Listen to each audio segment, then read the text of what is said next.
नेत्रदक्षिणाच्या दिशा दृष्टीनं पाहिजे मनाच्या ठिकाणी आनंद निर्माण व्हावा. शांत तुल्य भवनात नरो शांत पर्णतम नास्ति तुल्य कृष्ण प्रभागा भिन्नची धर्मोदरा क्षमेचं कथापले न्यायाचं कथा नाही आणि दृश्य जर करो गाव या साऱ्या गोष्टीतून एक सांग विचार करून आज या कुंतलमूर्तीच्या तमाम जनतेला आम्ही ज्ञान देतो. न्यायाच्या ठिकाणी आम्ही कधीही अन्याय केला धर्माच्या ठिकाणी आम्ही कधीही अधर्म केला नाही आणि म्हणून ही चावणीय प्रजा सुखाने समाधान वावरते. नुसते मनुष्य प्राणी तर वेळाला धरी नकोल सर्व एका तोंडावर त्याला पाणी खाते हे आम्ही आमचं परम सौभाग्य समजतो.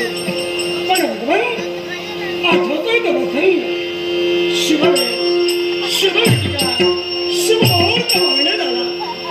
आज इथं सगळ्या सूर्य मित्रमंडळी नातेवांना ब्राह्मण शुद्ध वैशाली छत्री यांना निमंत्रित करण्यात आलं.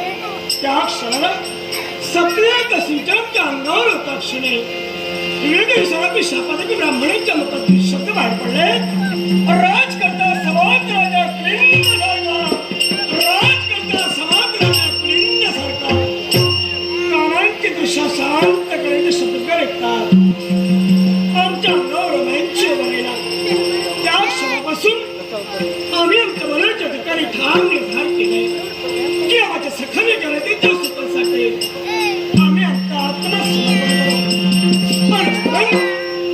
ज्याला 10 इंद्रियाने पंचकाळ अशा 15 असून अष्टदहा कृतीच्या धाबाई मानची गती आणि मायाई त्याला वंदने अशा ग्रंथात राधा कुलिंद तुला शतशः प्रणाम.